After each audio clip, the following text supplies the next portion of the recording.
if I stop now or feel content with where I am now, then there is no growth. I want to grow even more. That's one I'm very proud of and very grateful for, but there is still some to achieve.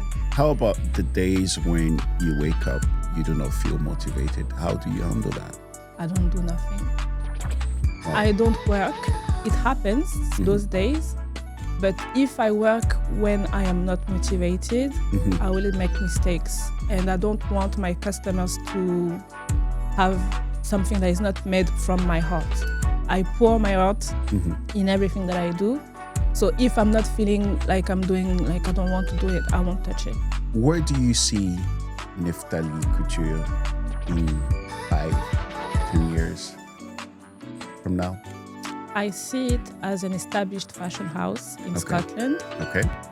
I see it as an institution where I will have students working with me, assistant having a full atelier, so like a workshop, and having a team working with me. And I see it as something inspiring for the next generation. I feel like this is an institution already. I'm learning. I'm sure somebody out there is learning. For you to get it, you have to be a go-getter. Just go and get it. Because if you wait for someone, you need that someone to be available for you. Hello and welcome to another special episode of Spotlight. Today we are sitting with the one and only Belocine Musolo, a visionary, designer and creative force behind Nephtali Couture. From her French-Congolese root to building fashion brand in Scotland, her journey is one of resilience, culture, and purpose, blending African heritage with modern elegance. She's not just creating clothes, she's telling stories through every piece. Ladies and gentlemen, please help me welcoming the wonderful, the amazing Belocine Musolo. Welcome. Thank you. Thanking you. It's a pleasure and honor to have you on Spotlight today. Now, just a quick question. Can you tell us who Belocine is? And take us just a little bit back when you first started. Okay, so my name is Belocine. I am French. I am Congolese. I was born in Paris. And I grew up in Paris. Moved to Scotland just a few years ago. In 2017. Wow, not that long. Yeah, right? Wow. And you've managed to have a name for yourself. Yes. Amazing. By the grace of God, yes. Amazing. Thank you. So I started sewing because I have always loved fashion. I guess living in Paris, it's such an iconic city. So I was in that spirit. But then I was also going to a Congolese church. Okay. And you know, Congolese people, we know how, not the uncles, let me precise that. Okay. But yeah, we know how to dress up, and people in the church were looking very good in African clothing. Yeah. I wanted that for myself, but I couldn't. I didn't have a tailor. I couldn't afford one. So I bought a sewing machine instead to make thousands instead of just one dress to the tailor. Without any fashion background or anything, I built everything from scratch. Wow. So you started a self-taught design. Yes. But it was just for me, not for customers or anything. Yeah, but even that with no knowledge behind it. I'm telling you.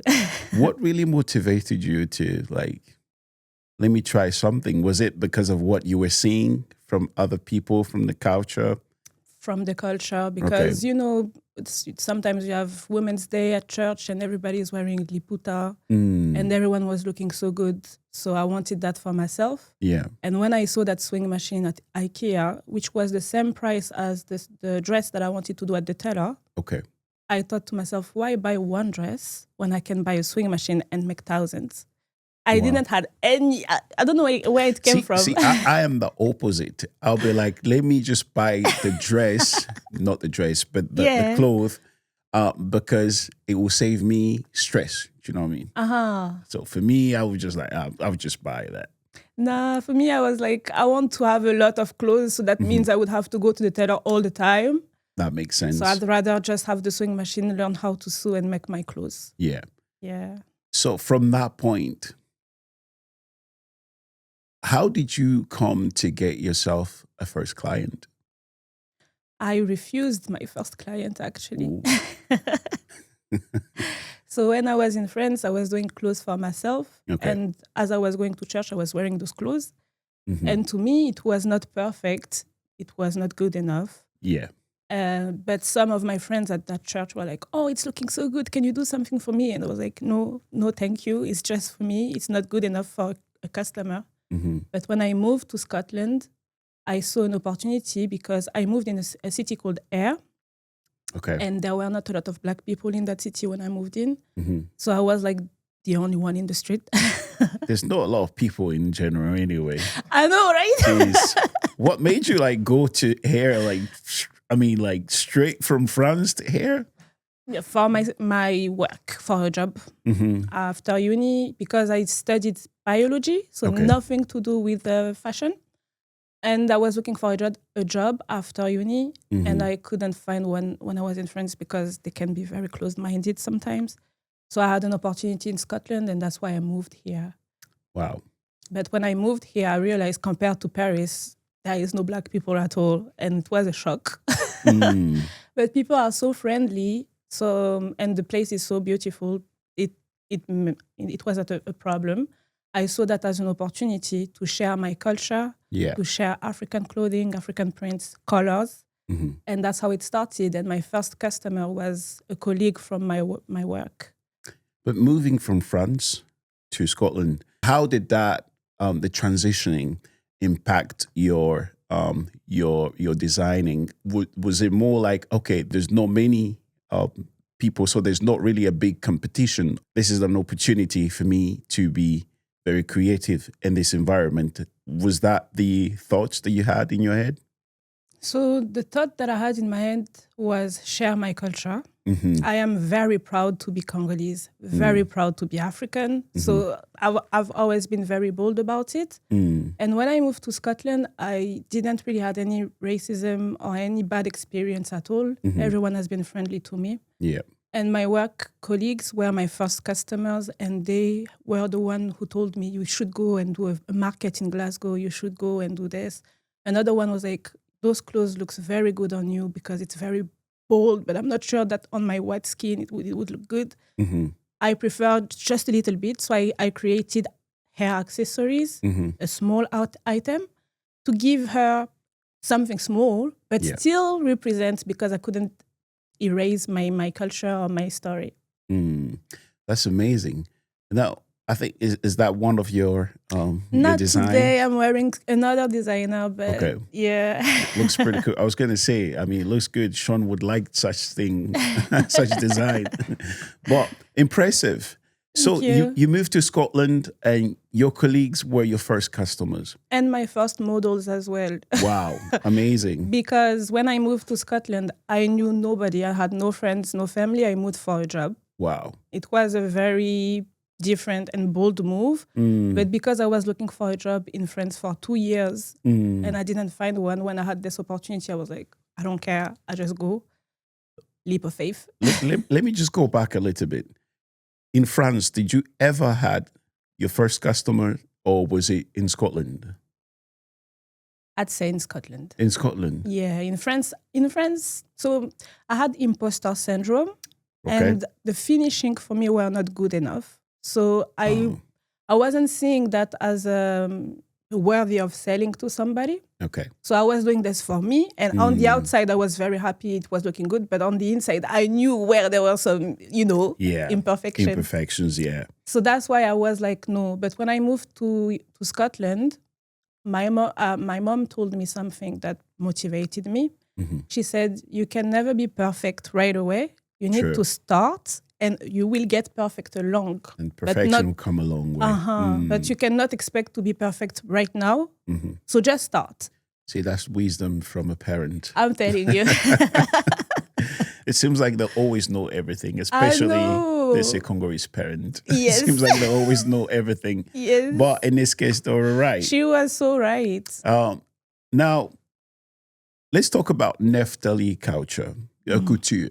Not couture. I keep on calling couture. Sorry, it's just that transitioning of pronunciation Between between languages. languages. Now, let's talk about Nephtali Couture. What inspired you to create Neftali? Is it when you already started, or is this the name that you had already in mind when you started sewing? No. So I am a Christian. Okay. And when I took the decision to start a business, Okay. after my mom encouraged me and I was like, listen, there is a guy from Alibaba, I think he says, don't see problems as difficulties, see it as opportunities. So the fact that I am in a foreign country, it could seem that it's a difficult task, Yeah. but it's actually an opportunity. So when I decided to take the leap of faith and start my business, I started to think about names. And as a Christian, I wanted something that represents my faith as well. I was hesitating between two names. The first one was Séraphin. I don't know the English. Seraphim, I would Okay. say. Okay. Yeah. And it's like an archangel. Yeah. But when I started to study about it, it was the angels with many eyes and wings. And I was like, okay, I'm not going to get... This is too much. Yeah. Too much. And then Niftali is the name of one of Jacob's son. And it means she fought and she won. Okay. So I saw victory. And I was like, okay, that's the name. So that's why I named that business that name. Wow. That's a very impressive story. It's amazing to a point where you're like, okay, I didn't just come all the way to, to sit down, but I came to shine a light. I came to fight. I came to, to be able to inspire. I came to create. But what I don't understand is how you manage to be able to create in a very different area than usual. I mean, it's many people can see so much obstacles, but you didn't look at the mountains. You didn't look at the obstacles, but you're like, I'm just going to do it. Yes. I think that's very impressive. Thank you. That's very amazing. Now, what's going on with Niftali? What is the plans? What have you achieved so far? So much, actually. Yeah. So as you know, I started in air, but nobody knew me. So I had to put myself out there and do a lot of networking, going to events, and doing the markets as well, just so I could show my products and show my business and show my face as well, because I'm the face behind the business. So I'm the first business card of my company. So I started with markets, and then I was selling the hair accessories, and for men, I was doing bow ties and pocket square. That's how it started. And then I was like, I want to do more clothing. So I looked for fashion shows in Scotland, and I just reached out to them, and I was like, I'm an African brand. I do this. I asked my work colleague to model for me so I can have people, showcase my clothes. Yeah. And I did a lot of fashion shows, and I did a lot of networking events. I started to go on my own because, again, I knew nobody, and nobody knew me. But I had to go to do it because nobody else will do it for me. And the more I was going to events, then you start to see the same people, and you start to talk with people, and that's how I grew my network. Doing all those events as well gave me credibility because I could showcase my work and my dresses. And that's how I grew to the point I'm here now, where I'm recognized and established. Yeah. Now, when you're meeting with different brands or different people, different designers, what makes your designer different, and what makes it more impressive for people to be attracted by what you do? Like, what is the different? I think it's the boldness. Boldness, right? Yes, I'm very bold and very proud. I don't try to hide who I am. Yeah. And I think that people can see it and be inspired by it.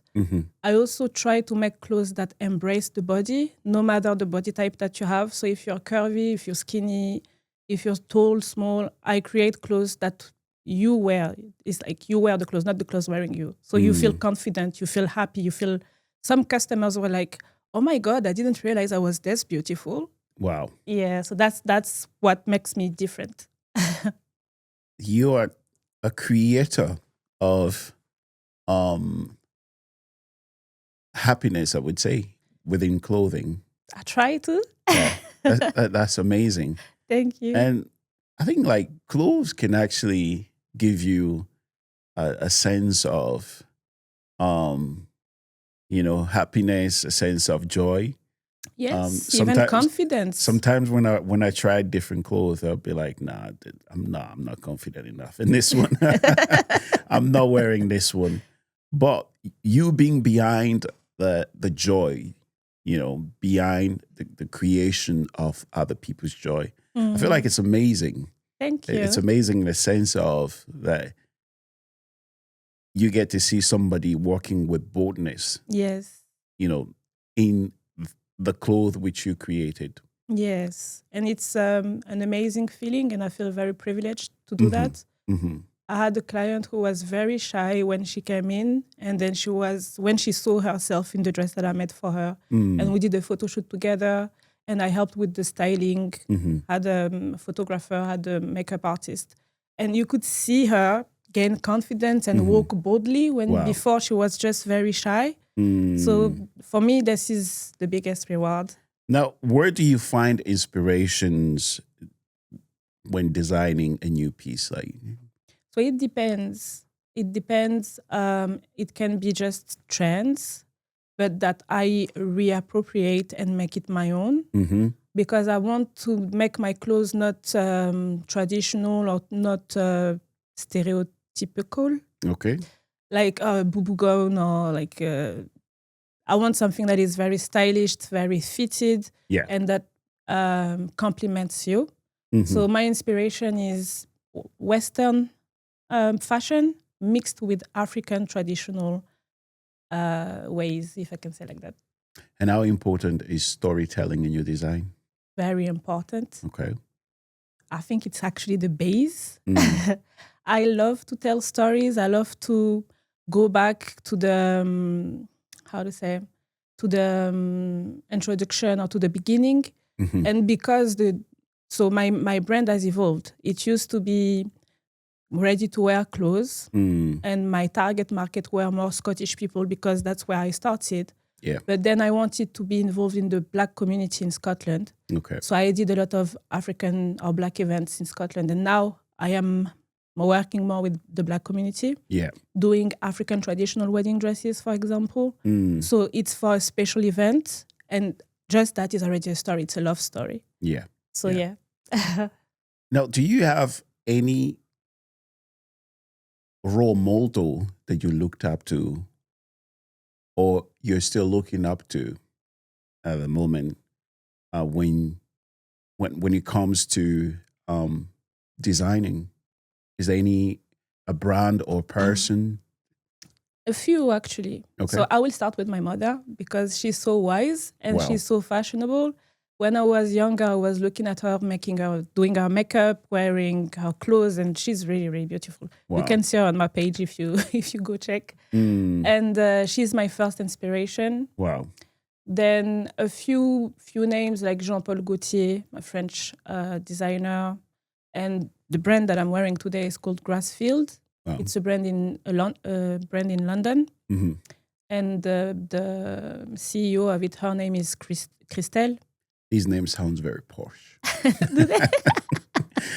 Does that mean that you're going to be at some point? You're going to be very your brand is going to cost a lot. Yes. So I better have your autograph before you leave. Absolutely. Wow. Yes. So yeah, African designers, French designers, and also one that I really like. Her name is Tabata, and she used to do, it's like a 2000 show. She used to do business in hair salons, helping struggling hair salons become better, and she was helping them with the business side of things. And I really like her, and it gave me that structure for business because I don't want to just be the seamstress around the corner. Yeah. I want to be a fashion house with the experience, the luxurious experience. So I also need the business part. It's not just creativity. You also need to be a businesswoman. Hello, this is DJ Brex. Are you looking for a Christian DJ to bring excellence, energy, and the right atmosphere to your next Christian event? Well, I'm specialized in Afrobeat, Afropop, R&B, Amapiano, and Congolese music. I'm available for church celebration, concerts, Christian dinners, and social gatherings. So if you're looking for a fresh sound and a DJ who understands both ministry and music, well, I'm the right man for you. So do not hesitate to send me a DM or send me an email to aaronmkd_@yahoo.co.uk. Thank you very much. Peace. I feel like the way you're moving, partners making the way, because I feel like there is a lot to show on your hand to the world. So I do believe that there are the right people and the right partners making their way to you, or you making your way to them. Yeah. I mean, you are actually doing what it needs to be done, especially when it comes to collaborating with people, which is a good thing. Now, which leads me to this next question. You've been recognized and nominated for major awards. How does that feel? Validating. Sorry, how do you feel? You feel validated? Okay. Yes, because I used to have imposter syndrome. I didn't go to a fashion business school or something like that. I studied biology. So I'm a scientist, which is maybe why I'm so structured. But not fashion. So to be recognized by people from the industry makes me feel validated and just proud of the work that I've achieved. Yeah. Now, you are successful. Thank you. In this area of Scotland. And does that change your mindset? Or does it motivate you to keep on like, oh, okay, I need to wake up again and work hard? Oh, yeah. Or does that make you feel like, okay, I've done it? I'm not where I want to be yet. So there's still work to do. I mean, you've been on STV, so you could be like, oh, I've done it. I mean, the rest of Scotland and maybe the rest of the UK, I've seen my work. That's not enough. That was one day. Like, I'm very appreciative of it. Yeah. I'm very proud of it. But that was ça a été diffusé. How you say that? A diffusion? Diffused? No, like on TV, ça a été diffusé à la télé juste une fois en fait. Okay, so it's been diffused only once on the TV. Yeah, like, it was just once on TV. Okay. I need, more and more impact. True. Very true. If I stop now or feel content with where I am now, then there is no growth. I want to grow even more. That's one I'm very proud of and very grateful for. But there is still some to achieve. How about the days when you wake up, you do not feel motivated? How do you handle that? I don't do nothing. Wow. I don't work. It happens those days. But if I work when I am not motivated, I will make mistakes. And I don't want my customers to have something that is not made from my heart. I pour my heart in everything that I do. So if I'm not feeling like I'm doing, like I don't want to do it, I won't touch it. Wow.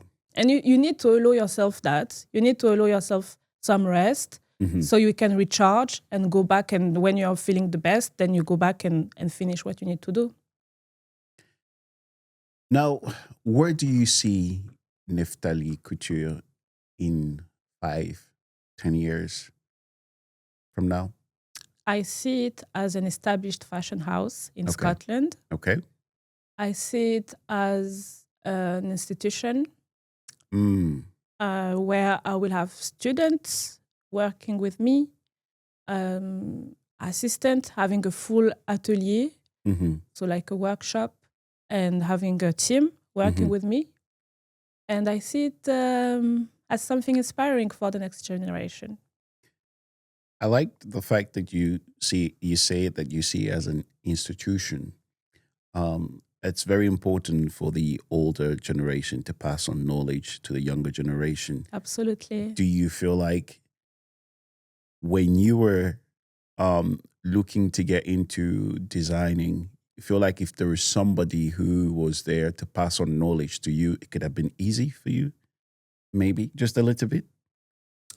The thing is, I'm a go-getter. Okay. So I don't wait for someone to show me. I prefer to go and start. I feel like this is an institution already. I'm learning. I'm sure somebody out there is learning.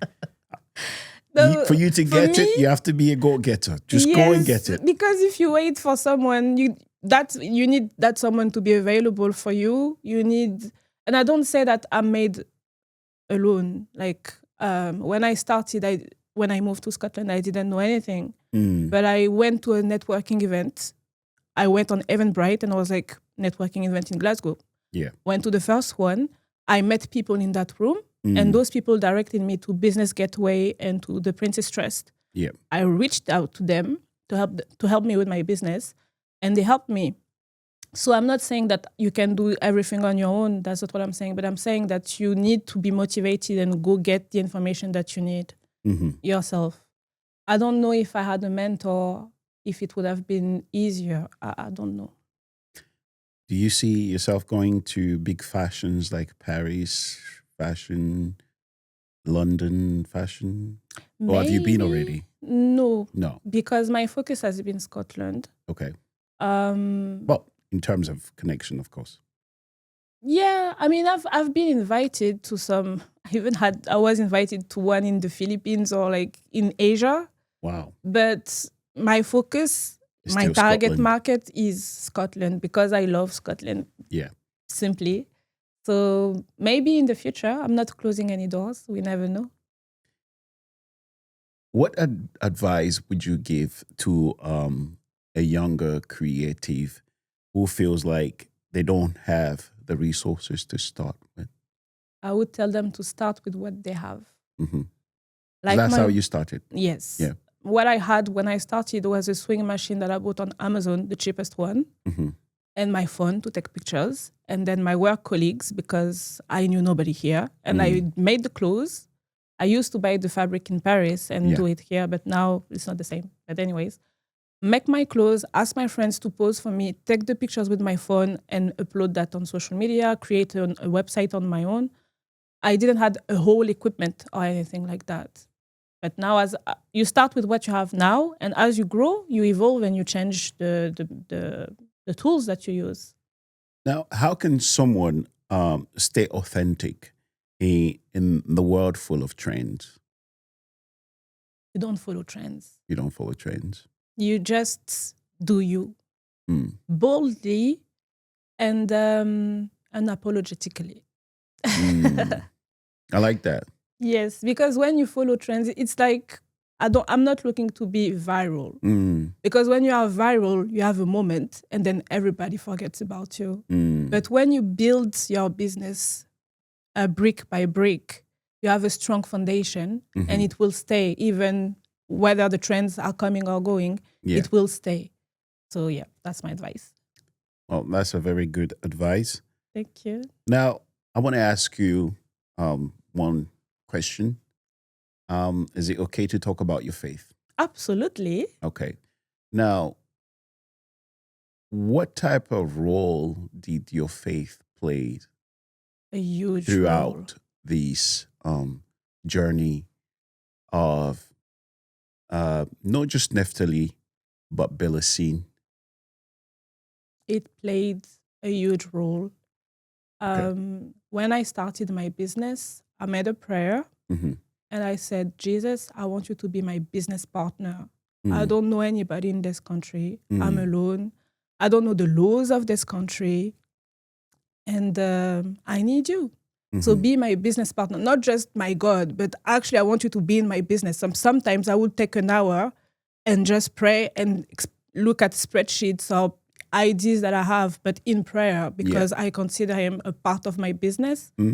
And I can see his grace through all my work. I've had opportunities I could have never had if it wasn't him.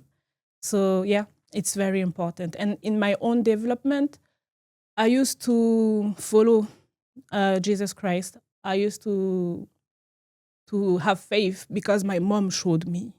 But it came to a point where I did the decision myself, or I took the decision myself to follow him for me, not because my mom showed me, but because I want to do it. Yes.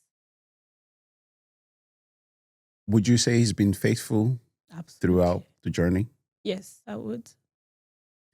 And what do you say when things are not working out I pray. as a Christian?